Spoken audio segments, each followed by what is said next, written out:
Tak, čaute všetci a ideme sa pozrieť na nejakú časť toho Robloxu vlastne, ako to funguje.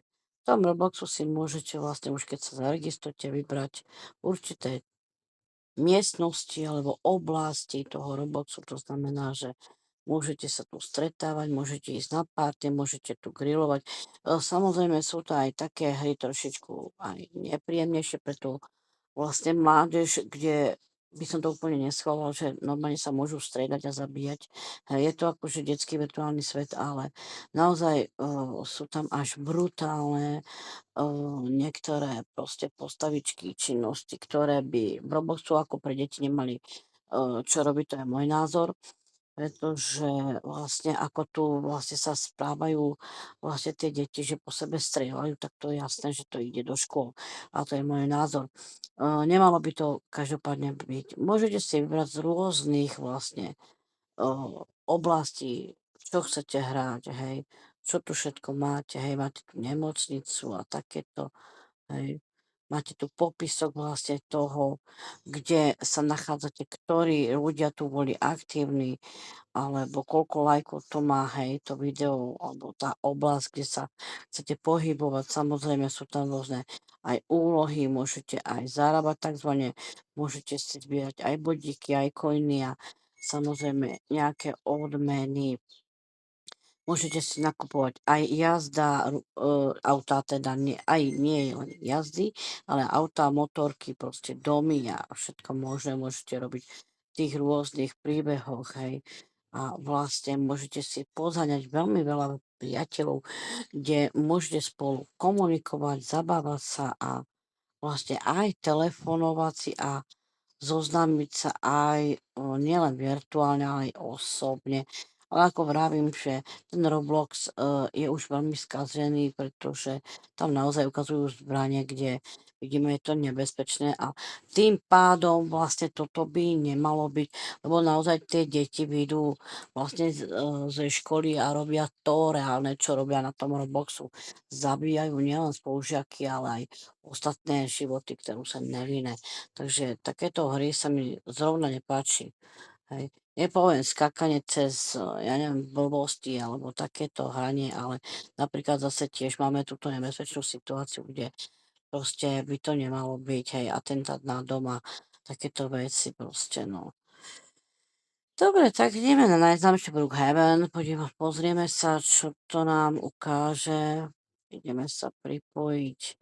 Dobre, pripájame sa, ale trošku pomalšie, lebo sa mi prehrieva mobil v týchto horúčavách, je 40 stupňov a je to strašné vedro. Takto sa vám to načíta, ten príbeh vlastne, tá oblasť, kde sa nachádzate. Niekto to má rýchlejšie, niekto to má pomalejšie, niekto proste to má na počítači, ja som na mobile, takže tak. A takto proste sme tu, vlastne už sme v Brookhavenovi, tej tady Brookhaven, 667, tak tady 667 kolečka, takže tak inak môžeme dělat rôzne činnosti, záleží to na nás, jo. Můžeme se bavit s někým, nemusíme, jo, prostě máme svůj virtuální svět.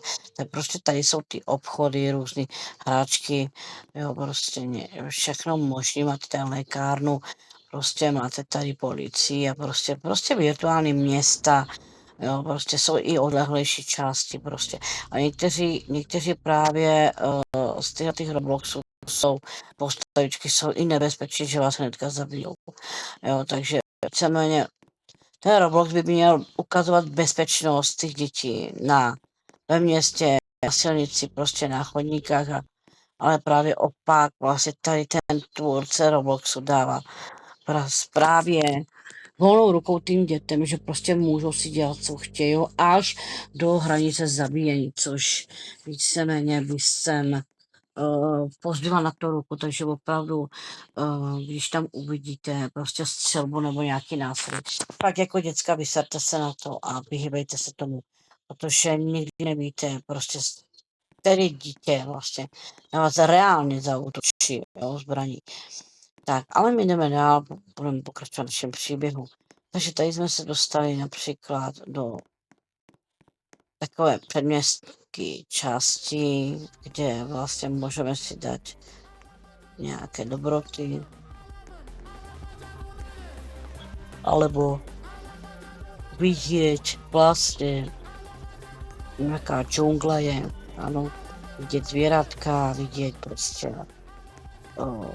ako to tu funguje, áno, viac menej. Je tu nejaká reštaurácia, kde robia, kde varia, môžeme si aj sami pripraviť jedlo, áno.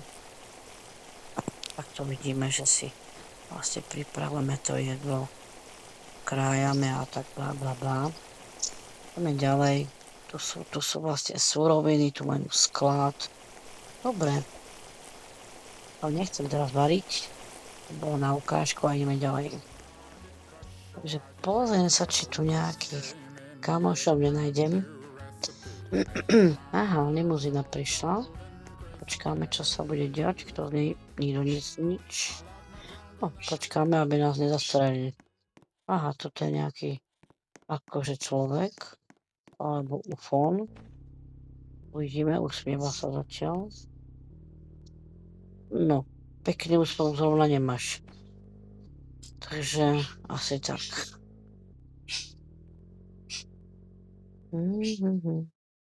No dobre, ideme ďalej. Pozrieme sa, kto ešte na nás vybakne. Ale ako stoja, že? Nikto sa nehníbe.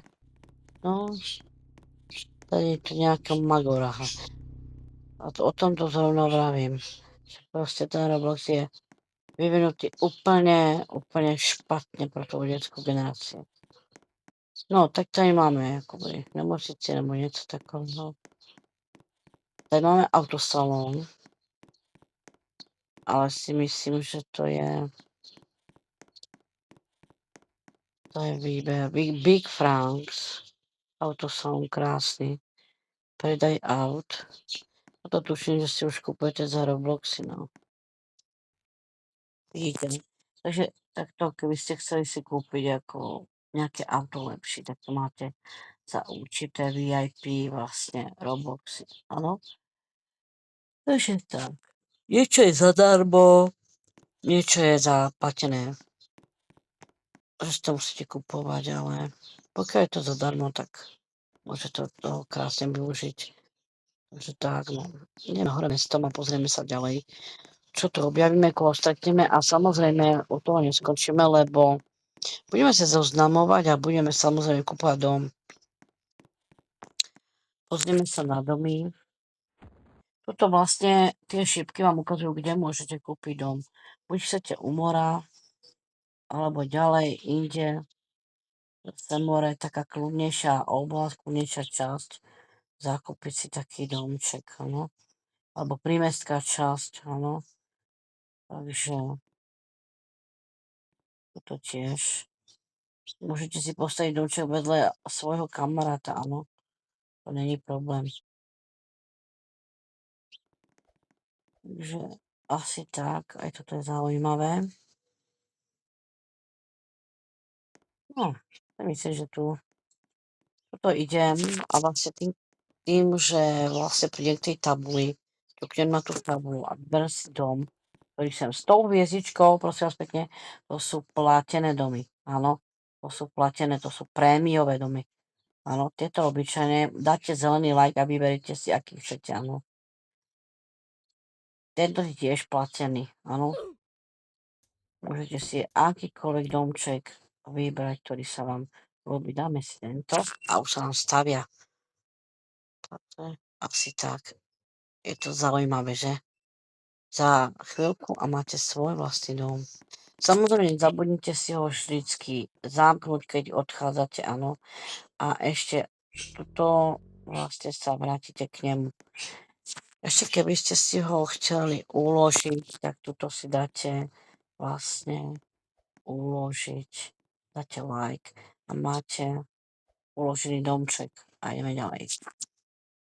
No už potom si to môžete preskúmať, môžete si kúpiť auto, dáte na auto, alebo motorku, alebo bicykel, alebo možno zvieratko, ale tuším, že sú to za Robloxy tie zvieratka, takže viac menej pozrieme sa, či to nejde to. Tu sú bicykle, tu sú auta, rôzne typy. Môžete vybrať aj od nákladného až po osobného až nákladného proste a tuto máme nejaké, ale to sú ešte zavreté. Takže záleží naozaj, ako robíte tie úlohy na Robloxu. Niekde sú úlohy, niekde nie sú úlohy proste a ja domnievam zamknúť, lebo návštevníci sú drzí a bezočiví. Takže asi tak tento tu čo už kašparí. Ide na bicykli, dobre, choď. On má zvláštny dom tento. Ale to má nejaká slečna.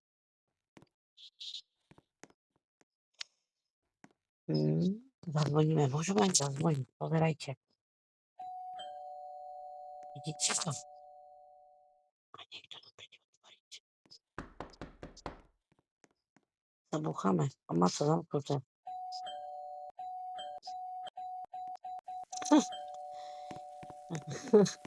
Nikto tam není, dobre, ideme preč.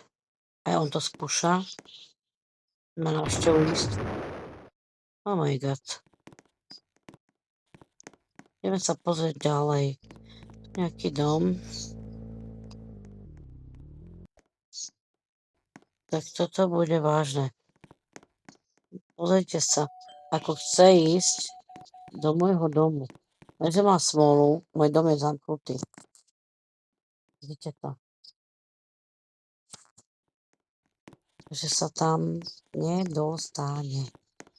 Oni to skúšajú drzáni. Vidíte to?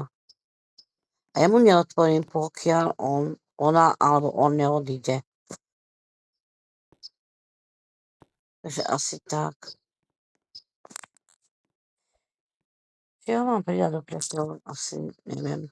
Idem preč. Asi tu stojí, ako chce.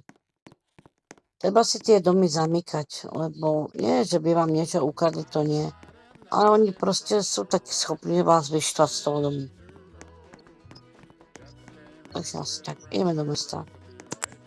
Tak zatiaľ, majte sa pekne. Čau.